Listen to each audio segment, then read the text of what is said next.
मेरा हो मन स्वदेशी, मेरा हो तन स्वदेशी, मर जाऊं तो भी मेरा होवे कफन स्वदेशी। इन कथाओं से क्या सीखो? भगवान शंकर का भरी सभा में दक्ष प्रजापति ने अपमान किया। दक्ष प्रजापति का भरी सभा में भगवान शंकर का दक्ष ने भरी सभा में अपमान किया। ये अभंग है, अभद्र है, पर शंकर जी चुपचाप रहे, कोई प्रत्युत्तर नहीं दिया। जब दक्ष प्रजापति प्रजापतियों के मुखिया बने ना, तो स्वागत समारोह रखा था, शंकर जी भी बैठे थे, सबको बुलाया था, और भरी सभा में शंकर जी खड़े नहीं भय सम्मान पर इनके, तो गालियां देने लगे। मुझे देखकर खड़े नहीं भय, इसे क्यों बुला लिया? शंकर जी ने चुपचाप गालियां सहन कर ली। याद रखना मेरी माँ, जीवन में बड़ा बनना है तो सहन करते चलो। मैं तो एक चीज मानता हूं, और मानता नहीं हूं, अनुभव भी करता हूं, कि जीवन में यदि बड़ा बनना है तो गुण दोष दृश्य दोषा, ना गुणों में उलझना है ना दोषों में उलझना, ना बड़ाई में उलझना है ना अनादर अपमान में उलझना है। कोई अपमान कर दे तो भी राम राम कह के आगे निकल जाओ, कोई सम्मान कर दे तो भी राम राम कह के आगे निकल जाओ, क्योंकि दोनों ही बंधन है। इसलिए भगवान के भजन में ये दोनों ही बाधा हैं। तो आप भगवान के पथ पर आगे चलते रहो, मान अपमान को भूल करके। लोग आपके बारे में क्या सोच रहे हैं, लोग आपको क्या कह रहे हैं, कहने दीजिए। आप तो भगवत भजन में मस्त रह करके भगवान की ओर चलते रहिए। यही इस जीवन की सार्थकता है। उलझिएगा मत कि तुमने हमें ऐसा क्यों कहा। अरे भाई, उसका मुंह है, उसके विचार हैं, कह दिया सो कह दिया, क्या बिगड़ा आपका? अच्छा ये बताओ, आपके पड़ोसी ने आपको गाली दी तो क्या आप भी उसे गाली देंगे? यदि गाली देने से हिसाब बराबर हो जाए तो फिर दे दो। ऐसा होता है क्या? पर आप तो ऐसे ही करते हैं। आपको ज्ञान सब है पर करते ऐसे ही हैं आप। आपको किसी ने गाली एक दी तो आप दो देंगे। अच्छा मुझे एक बात बताओ, कुत्ता आपको काटे तो क्या आप भी कुत्ते को काटते हैं? तो इन्हें हमें काटा, हम भी तुझे काटेंगे। भाई कुत्ता आपको काटे तो आप कुत्ते को ना काटो, आप इंजेक्शन लगाकर अपना इलाज करो। उसी प्रकार जो व्यक्ति आपको गाली दे रहा है वो तो उस कुत्ते के तुल्य है। आप कहां कुत्तों की मुंह लग रहे हैं? आप तो भगवान के पथ पर आगे बढ़ते चलिए। और आपने भी यदि उसका जवाब दिया तो फिर वो कुत्ता तो आप कौन से शेर है? आप भी ग्राम पशुओं परे, आप भी वही हैं। इसलिए मुंह ना लगिए। कहावत गांव में कहते हैं, कुत्तों के मुंह क्यों लगते हो? नहीं लगना चाहिए। तो जो आपको गाली दे उनके मुंह लगने से क्या फायदा?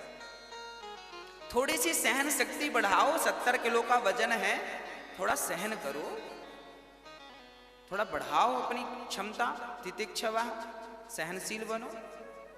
इसलिए भगवान शंकर कर्पूर गौरम करुणावतारम दक्ष की गालियां सहन कर गए। भगवान कृष्ण ने शिशुपाल की 100 गालियां सहन की, और जब 101 गाली हो गई तो सिर भंग कर दिया। प्रश्न खड़ा हुआ कि प्रभु आपने 100 गालियां सुनने के बाद शिशुपाल का सिर काटा, पहली गाली में क्यों नहीं काटा आपने?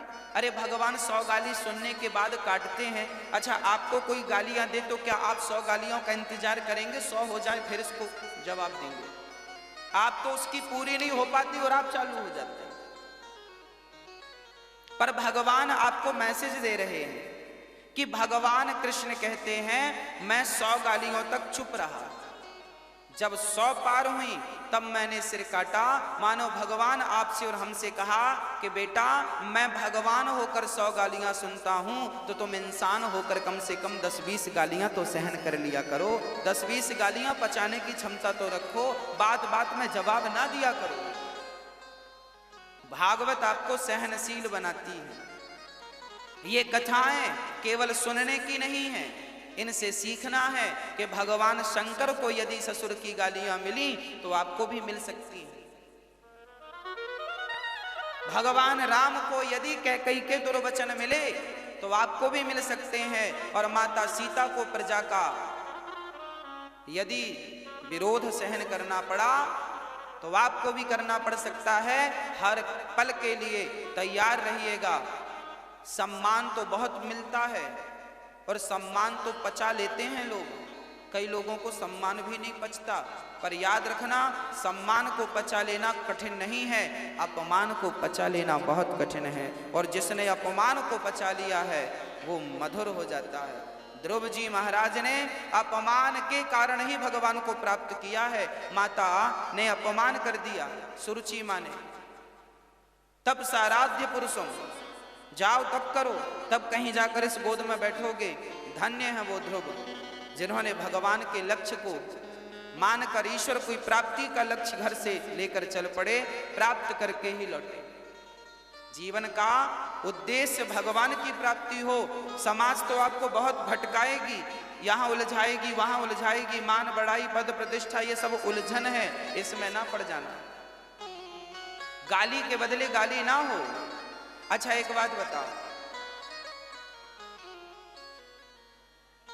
एक सज्जन थे, उनके घर में पड़ोसी बड़ा दुष्ट प्रकृति का था। एक पड़ोसी ने घर में झाड़ू लगाकर सारा कचरा इसके घर में डाल दिया। अब ये अभी झाड़ू लगाया था, इसने देखा कि कचरा मेरे पड़ोसी ने डाला, इसने तुरंत झाड़ू लगाई और झाड़ू लगा करके कचरे को डस्टबिन में डाल दिया।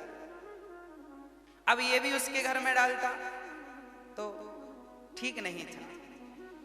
इन्होंने कचरे को डस्टबिन में डाला और अपने घर अंदर जाकर के बढ़िया आम, अंगूर, केला, सेब, अनार, पपीता, फल निकाल करके उस पड़ोसी को दिया जिसने कचरा डाला था। उसको लगा लड़ने आ गया। इसने जब दरवाजा खोला तो इन्होंने, जिनके घर में कचरा था, फल लेकर गए। साहब ये फल हमारे गांव से आए हैं, बड़े मधुर हैं, घर के फल हैं, खाओ। वो व्यक्ति जिसने कचरा फेंका था पानी पानी हो गया।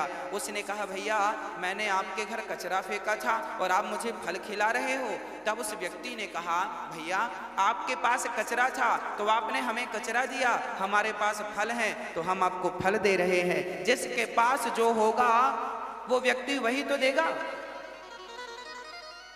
ज्ञानियों के पास बैठोगे तो ज्ञान मिलेगा, भक्तों के पास बैठोगे तो भक्ति मिलेगी, और शराबियों के पास बैठोगे तो शराब मिलेगी, गंजेड़ियों के पास बैठोगे तो गांजा मिलेगा, जुआड़ियों के पास बैठोगे तो जुआ मिलेगा। अब निश्चित आपको करना है कि बैठना किसके संग है। जिसके पास जो होगा वही तो निकाल के देगा। इसलिए अच्छे लोगों की संगत करना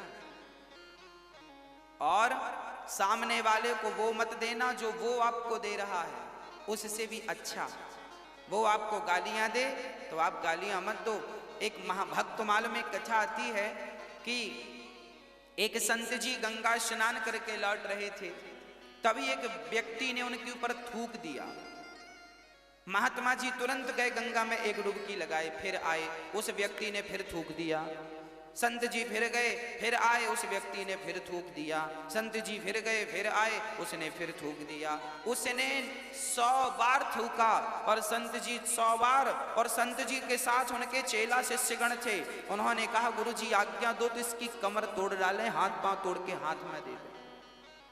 आप आज्ञा करो। गुरुजी ने कहा बेटा यदि तुमने उसके हाथ पांव तोड़ दिए तो उसमें और हम में और तुम में अंतर क्या रह जाएगा, इसलिए जो वो कर रहा है उसे करने दो। जब 100 बार उसने थूका और संत जी ने 100 बार स्नान किया, अब की बार वो व्यक्ति पत्थर दिल था पर संत के स्वभाव से पिघलकर चरणों में गिर पड़ा। महात्मा जी आप जैसा सहनशील मैंने नहीं देखा, मेरे अपराधों को क्षमा करो, आप पक्के संत हैं। तब संत ने मुस्कुराते हुए कहा बेटा आज तो मैं तुझे प्रणाम करूंगा। उसने कहा मुझे क्यों प्रणाम करेंगे, मैं तो आप पर थूकता रहा। महात्मा जी ने कहा आज तेरे थूकने के कारण आज मुझे गंगा में 100 बार स्नान करने का पुण्य प्राप्त हो गया। मेरी इतनी जिंदगानी निकल गई, मैंने आज तक गंगा में 100 डुबकियां कभी नहीं लगाई, आज तेरे कारण मैंने 100 डुबकियां लगाई, इसलिए तुझे प्रणाम करता हूं। वाह संत हृदय नवनीत समाना, संत तो मक्खन की तरह होता है कोमल। बस मेरी माँ आपको भी वो हृदय लाना है, कहीं से भी लाओ, वो बिल्कुल शुद्ध हृदय, किसी के प्रति कोई घृणा ना हो, कोई द्वेष ना हो, कोई नफरत ना हो। आपके मन में है तो कर लो नफरत, कर लो द्वेष, कर लो घृणा, पर हम ना करें।